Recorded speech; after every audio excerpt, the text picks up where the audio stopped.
Hi everyone, it's Fjordström. Apple is currently selling 3 Apple Watches, the Series 6, the SE and the Series 3. Maybe you currently own the Series 3 and are wondering which features you're going to get if you buy the SE, or you're on a budget and are doubting between the Series 3 and the SE. Well, in this video I'll be comparing both devices side by side, going into every detail. I'll be talking about design, accessories, storage, battery life, software and watch faces.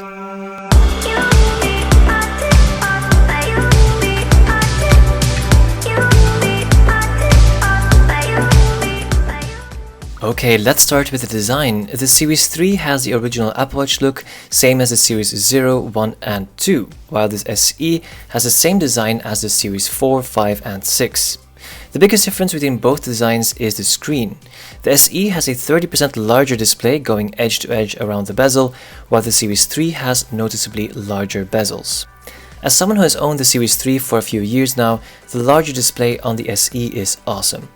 On the other hand, besides the smaller display on the Series 3, it is still a very good OLED display where I didn't have any problems reading what's on it. The sides are different as well. The speakers on the SE are larger, making them 50% louder, and the microphone has been moved to the other side of the watch, which is a more logical place to place a mic, because that's the place where you're also more likely to speak into when you hold it close to your mouth. The back is different as well. The SE has a ceramic back, while the Series 3 has an aluminum back. Sensor-wise, the SE and the Series 3 both have a heart rate monitor, so no blood oxygen level and ECG monitor. Along with the design, you also have watch bands. The Series 3 and SE both support all Apple Watch bands. This means you can use your Series 3 bands on the SE, like me right now, or you can buy one of Apple's newest bands and put them on your Series 3. The 38mm Series 3 bands fit the 40mm SE, and the 42mm Series 3 bands fit the 44mm SE. Now when it comes to cases, they aren't compatible with each other, so if you would buy an SE coming from the Series 3, you will have to buy new cases. Next up is storage, and this is more important than you think. The GPS version of the Series 3 comes with 8GB of storage, of which just 4GB of usable storage, while the SE comes with 32GB of storage, of which 26.6GB of usable storage. The low amount of storage in the Series 3 might result in some issues when updating your device. Now, let's get into the software experience. Both devices run watchOS 7 quite well. In my experience, it runs very smoothly, even on the Series 3. It's just when actually using resourceful apps that you will notice a difference between the S3 chip and the S5 chip, which is twice as fast and has the 64-bit architecture. But again, in general, the Series 3's performance is good at the moment, especially when using the stock apps. When it comes to features, here are the similarities. They're both water resistant and swim proof. They have GPS, a gyroscope, an ambient light sensor, an accelerometer, and they both have a heart rate monitor, although this SE has the 2nd gen heart rate monitor. They both also show high and low heart rate notifications, and they let you know if you have an irregular heart rhythm as well. Connectivity wise, the SE supports Bluetooth 5, while the Series 3 has Bluetooth 4.2, and both support 2.4 GHz Wi-Fi. The SE, however, has a bunch of extra features. Fall detection, which alerts your emergency contact if you make a hard fall.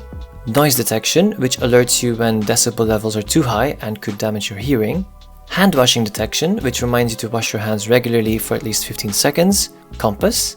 An always-on altimeter, which constantly shows you your elevation, compared to the Series 3, which also has an altimeter, but doesn't constantly update. And finally also haptic feedback in the digital crown, so if you turn the crown, you can feel it clicking. You can turn it off if you like, but it is actually cool to keep it on.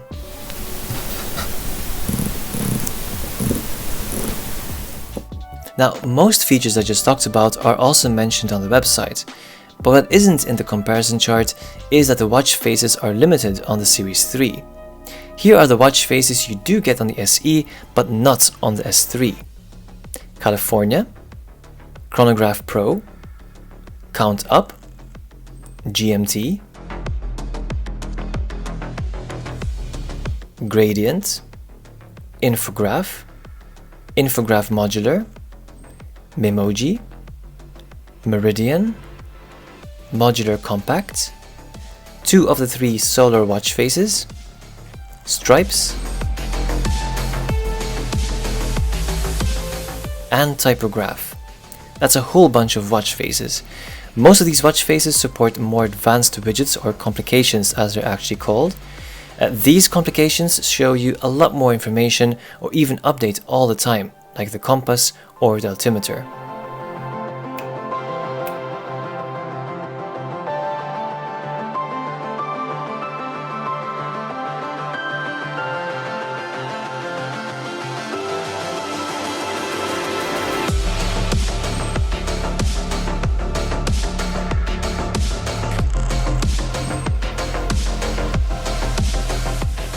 Finally, we have battery life. My Series 3 usually lasts about 24 hours, meaning I can wake up, charge it, wear it the whole day, sleep, and comfortably charge it again the next morning. Now, this is great in my opinion, as its battery health is only 83% now.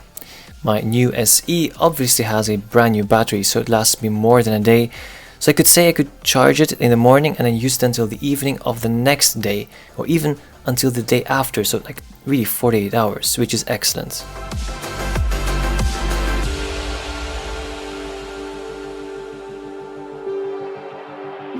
So what's the conclusion? If you're on a very tight budget and you can only afford the Series 3, then okay, go for it. It is a very good device, even on watchOS 7. But if you could save a little bit more for the SE, you really get much more. Many more watch faces, more functions, more features, and a larger screen, which is really much more that you'll get compared to the Series 3.